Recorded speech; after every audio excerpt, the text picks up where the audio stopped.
Welcome to the Aviva Stadium. It's just finished. Republic of Ireland nil, Portugal nil. Stuey Byrne was in co-commentary. That was a lively game. I'm surprised it finished nil all. That really opened up. Yeah, it did. Yeah, plenty. Well, not plenty of chances, but there certainly were opportunities for both Portugal and ourselves. The whole hype around Cristiano Ronaldo didn't seem to be justified until the very end. Literally, the last second of the game, it won nothing. And you think at 36 of age, 6 years of age, he would have been tired. He was able to produce, a little moment of magic from a James McLean mistake just here underneath our noses, and he dribbled all the way right up into the front post of Bazuna, let one go. Keeper was up to the challenge, and you're kind of gasping for breath. But that was pretty much the pinnacle of what he produced in the game. Jeez, I don't know. I thought he was involved a lot more than usual. He first half he beat two inside the penalty area and caused a bit of trouble. He had the shot from left edge of the penalty area, which just fell wide. He had the header, and then he was almost hit by not hit, but he had pitching trying to jump on him, as tends to be his lot in life. I thought he was pretty involved, Ronaldo. In fairness to him, to be fair, in the overall, sort of, it's probably the first time in a while where I've seen Ronaldo more involved in the build-up play, dropping in deep, and his build-up play was good. Like he kept possession, but I suppose I'm sort of been given a little bit more credit to Seamus Coleman in the fact that the opportunities that Ronaldo had in the game, Coleman, a couple of 1v1s, he was able to match him. And there was that opportunity in the first half, halfway during the first half, where it looked like Ronaldo was banging it into the car, into the goal with a free shot, and just Coleman just came out of nowhere. Where did he come from? I don't know. It was an unbelievable block. Yeah, we never got an opportunity to see it in the replay on the screen. It was the one thing, probably the one replay we haven't seen. I'd be dying to see it again. Like we came out of nowhere, and it was fantastic. But the overall performance from Ireland is just another progressive step in the right direction. This time against really, really world class opposition. They weren't fantastic, Portugal, not by any stretch of the means, but Ireland had to deal with the whole hype of the game. Portugal coming to town, Ronaldo coming to town, the full capacity stadium back. There's been a lot of focus on. There's a lot of been a lot of debate, I suppose, on the whole Stephen Kenny thing. Should he stay? Should he go?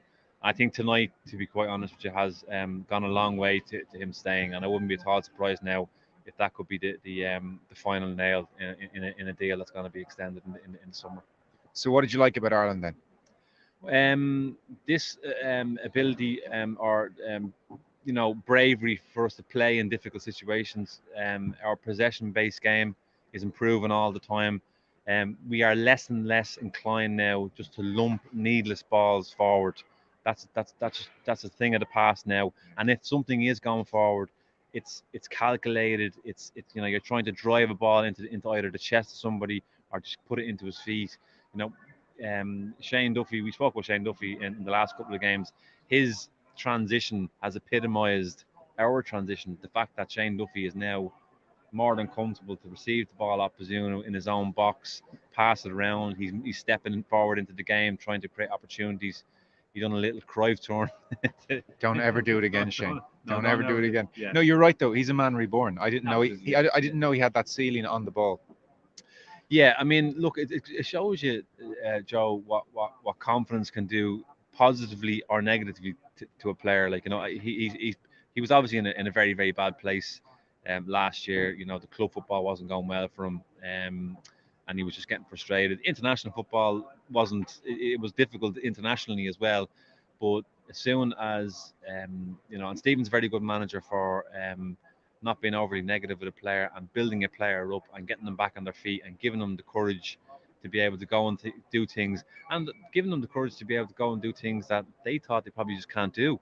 And he probably thought as a player he can't do this. There are certain things I can do and certain things I can't do. Well, if you think to Stephen Kenny's very first game, he was very jittery on the ball and he stopped doing what Kenny wanted him to do. I vividly remember James McCarthy saying, "You're meant to step into the space," but he had lost it the first few times he touched it. And I remember thinking, this could be tricky for Duffy. And actually, fast forward 2 years, 18 months, and he's reveling in it. By the way, just it's the joy of being at a game. I meant to say it to you as well. Do you remember Ronaldo shot from the edge of the area, the left-hand side of the Kind of box. quarter into the far side. Yeah. Far corner. So again, your eyes kind of drawn to him when you're watching the game. So he turned to Rafael Lau and all that pace when Portuguese goalkeeper had, and he just gestured with his hand and he said, "Just come towards me." Yeah. Okay, and I was thinking, we'll see how this plays out. Or what does he mean there? So the play develops, and as the ball is about to be played into midfield, Lau makes a run from outside to in, just what Ronaldo was calling for his "come towards me," Yeah. and he takes away Coleman and he distracts. Must have been Duffy, Yeah. and Ronaldo runs outside, takes the ball and gets the one-on-one he wants, and almost scores this amazing goal. And you just got a glimpse of the intelligence almost off the ball that you're not seeing. It's kind of this amazing moment, but like, to Lau's credit, totally got what Ronaldo wanted and timed it brilliantly. So you saw with Portugal moments which capture just what brilliant players they all are. That's what you're up against from an Irish perspective. Yeah, it's been spoken about, at nausea, to be quite honest with you, Ronaldo's brilliance, but probably what people don't tend to mention is, why is he always in the right place at the right time? And he is not. He's in the right place at the right time because he's of experience, because of timing, that ability to play to his strengths. Yeah. And it's all calculated. It's not by accident. And it's a very good point that you brought up. And when I looked at that opportunity again, I thought he did everything right. I'm waiting for that to hit the far corner. I'm going. He's done it.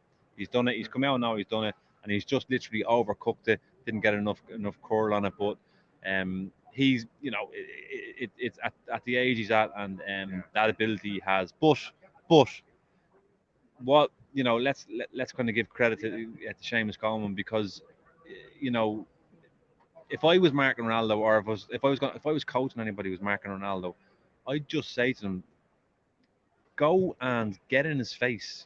Put it up to him. Don't be overly aggressive with him. Yeah. He's only a human. And when you get the opportunity, put him on the ground. And that's what we did. And you could see that it didn't always go well for him tonight. There was times where he was a little bit petulant, frustrated, Yeah. and I think the energy and the aggressiveness of how we played tonight was perfect. He's always going to get opportunities, and that moment I described is just to highlight the genius. Like, he planned the whole thing from several moves back. This is what you're dealing with. This is the genius of the man. And also, if he says to Lau, "You do this," Lau's doing it. He's doing it. When you've got that clout, you can certainly move things around. And in that Portuguese team, who's gonna disagree with him? But and it worked. I mean, he got himself a one-on-one. He almost scored. So you can see, well, if he tells me to do this, if he sensed it was the right thing to do, I'll do it. To bring it back to Ireland then, because we're not too worried about Portugal. First 15, 20 minutes, you would have felt Portugal were lively and on top and looked dangerous. How did Ireland, do you feel, wrestle a degree of control back at times in that game? I think a couple of things. I thought it took us a while to maybe get used to the movement, especially of that Portuguese front six. Yeah. Josh Cullen spent probably 25, 30 minutes of the first half shutting down Bruno Fernandes, which was key, really, really important. He doesn't do it, Cullen, with these dramatic tackles. No. You wouldn't really pick out a moment where he gets on with his business, knows what he needs to do, and I think it's a side of his game that we don't fully appreciate yet. I would appreciate as a midfielder, because not only is he being asked to shut down Bruno Fernandes, but he's our link man. He's got to get on the ball, get himself in the position to get on the ball and get us playing once we win it back. And he rarely gives it away. He's very, very good in the ball. And then as the game went on, he was quite enough possession-wise for us in the first 25 minutes. But once he got a foothold in the game, once he shut down Fernandes ultimately was taken off. He then dictated midfield, neat and tidy, getting turned, treading little passes into Callum Robinson when it needed to be. I thought he was excellent. That was a key thing for me. The Seamus Coleman, Ronaldo 1v1s. When players around Seamus Coleman seeing that's our skipper putting it up to Ronaldo, getting on top of him, winning tackles, it gives confidence to the players. They fed off the crowd, and it just got better and better from then on in. And we didn't wilt, we didn't panic, and there was evidence that this whole belief in a possession-based game, this whole belief that these players that were playing this different brand of football is now starting to pay fruition. There's confidence coming into the players now, and it's evident on the pitch. Thoughts on the front three? They also grew into the game, you would say. Yeah, so we spoke about this before the game, and we in particular spoke about Pepe and Danilo, and the way Pepe likes to pull everyone in around them, like, because if I was 38, I'd be doing. If you just took the words out of my mouth, Joe. If I was 38, I was doing at 32. Pull people in around you, protect yourself, and if we can get the front three, and in particular the left and the right side players, McGrath and Ogbene, if we can get them to maybe drop a little bit deep, go a little bit wide, in other words, drag the fullbacks away from Pepe, drag them away, and over the course of the game, those opportunities will create themselves. And it's something that we've been guilty of in the past. I thought Aaron Connolly would have been a little bit too easy to mark. I think it might have been in the Azerbaijan game, went up and stood right beside the fullback's just having a cigar going, this is great, I don't need to do anything. So I think we've learned from games like that, and ultimately those front three, and like Benny really grew into the game. Really grew into it, yeah. From you think second half kicked off, he beat about 2 players. Should have been a yellow card at that moment. We'll come back to the referee in a second. Then there was a ball over the top from Robinson. He started increasingly to just torment Danilo. His confidence grew, didn't it, as well? Like he was attentive in the first half. He was just trying to fit into a system. And then he got a bit of confidence, and he says, "Hang on, I'm quicker than him. I'm going to take him on a bit of pace." Again, benefit of being here. Very apologetic in the first half. Any little mistake or half mistake he made to other players, and settling in. Lad, but he did grow into it. He did grow into it. Yeah, and I think that's very natural for a young player to be a little bit shy, a little bit timid, a little bit modest, and if he can get, without getting too cocky, but if he can get that confidence into the game. He'll develop no end. Adam Eda would be very similar. I think he's got aggression in his game. If you can get that into his game, control it, manage it, maximize it. But when you look at the squad of players we have, there's improvement in all of them. Yeah. Joe, they're all going to improve under this manager, and then hopefully by the summer we'll be in a really good position. So. Totally agree. The Irish performances in the last window and this evening are showing progression. Like, is this side progressing under Stephen Kenny? Absolutely. Are things falling apart here under Stephen Kenny? It's blatantly obvious they're not. Anyone who thinks that is not watching the games. That said, to what extent did we see the real Portugal tonight? Number of big names on the bench. Serbia game obviously is their key game. Where were they tonight? Because it's very easy to say against Portugal, one of the best sides in the world, but was it the Portugal we saw at the Euros tonight? Didn't quite feel like it. No, I agree. They don't overly impress me as a team, I have to say. And generally, not just tonight. No, they don't. No, I mean it's a bit of a novelty. People constantly talk about the quality of player and the individuals they have. And I look at Bruno Fernandes, and very inconsistent at the moment. Even his club form isn't great. And other players out there. And I don't get it, to be quite honest with you. Serbia, for me, are the best team we've played here. I thought they were outstanding as a team.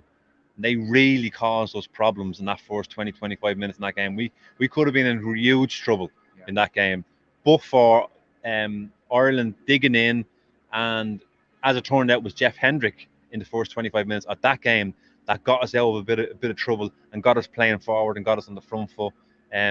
But I just think this Ireland team are growing in confidence all the time. It doesn't matter who they're playing against anymore. Yeah. And hopefully, Joe, and this is the litmus test. We have to show that against the likes of Luxembourg. We have to show that quality, that the same level of performance. Can we now go and dominate a team? If we can put in performances like that against top quality opposition, can we sort of get the monkey off our back, which is, can we dominate teams we should be really dominating against? Because Luxembourg was the nadir in this stadium, so that's the perfect point of comparison to see, well, where are we now 6-7 months on, and we'll find that out on Sunday, which will be key. It's a moot point really, because there's nothing massively at stake in terms of qualification, and it finished 0-0, so it's not like we're crying over some massive injustice here. But just as an aside, that was an odd refereeing performance. Initially, I thought he's really dead against us here. And then as the game went on, he sent off Pepe and he started giving a few decisions Ireland's way. Then he disallowed the goal at the end, which seemed soft. There was a nailed on yellow card on the Ogbene drag down, like as he was running in on the box at the start of the second half. That genuinely was an odd refereeing performance, wasn't it? Bizarre, like, I hate to go on about the referees, especially since there was, there's a kind of a campaign at the moment to kind of protect referees here in Ireland. This is different, what I felt he was very inconsistent, on a top level referee, international level, very inconsistent, very petulant as well, Joe. I mean, he had to go over to Jamie McGrath at one stage when Portugal had a goal kick, and Jamie McGrath and Ogbene were squeezed up at the edge of the box. And McGrath had his foot on the white line. The referee stopped the game and said, no, don't put your foot on the white line.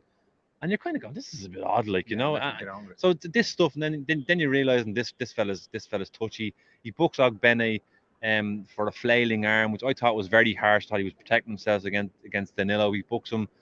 And then you're kind of thinking, oh no, this. And I thought he gave Ronaldo even a couple of decisions that maybe looked a little bit difficult. Looked to me like they were perfectly fine. Well, there's one where, when Duffy won a few early headers and he gave frees, I thought, oh god, if this is going to be the marker for a free, we're in trouble. But then I don't know, Pepe's hand really warranted card either. Yeah, I think I think Pepe knew what he was doing there, because even had a look at the replay. He kind of did one of them where he sort of, he knows what he's doing as well. But for when he didn't book Polina for dragging Ogbene back from their kickoff, like literally, then I'm going, I'm worried about this guy. Well, it makes sense now. I'm worried about this guy. I don't know what he's going to do. But like, well, he didn't really do us a favour sending off Pepe. Pepe got himself sent off for something stupid, and it didn't really make much of a difference to our performance, did it really? The goal, the disallowed goal, I've seen them been given, Joe. Keane just made himself a nuisance to the goalkeeper. Keeper was in trouble. Keane, I suppose if it was given against us, you might say, yeah, he stepped in front of the goalkeeper, but I've seen them been given. Well, even you think at London Stadium, Alisson and Liverpool, you're allowed to interact with the goalkeeper in some small way, but again, it's spilt milk. What was important is that we didn't get involved in it. We could very easily have gotten very frustrated by the referee, and for me, the players didn't. They just kept going, didn't get bogged down by the whole situation, and just kept getting better and better as the game went on, and that's the important thing. So, final point then, wrap this whole thing up. This, based on everything you're saying, is a team really growing into now a settled formation, settled patterns, starting to trust in each other, trust in the manager. Things are progressing. Tonight's another marker along the way, and that makes it, God, if they could sign off with a good result in Luxembourg, that would really cement the sense that things are moving nicely now in a nice direction.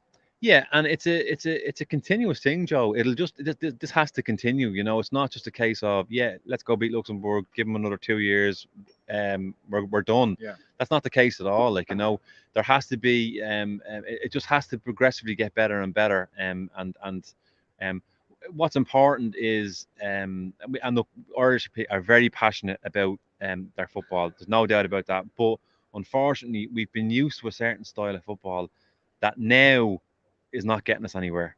And that's the older style of football. We're not getting anywhere with it. And we now need to change and evolve and give ourselves better opportunity of qualifying for the big tournaments. And the way we're doing it now, in my opinion, is the best way to do that.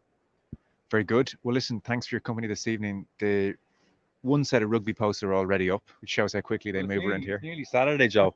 It's nearly Saturday. What time is it? We paid you a lot of money. It doesn't matter if you're here till midnight. You deal with it. That's my cue. As soon as the rugby goals go up, I'm out of here.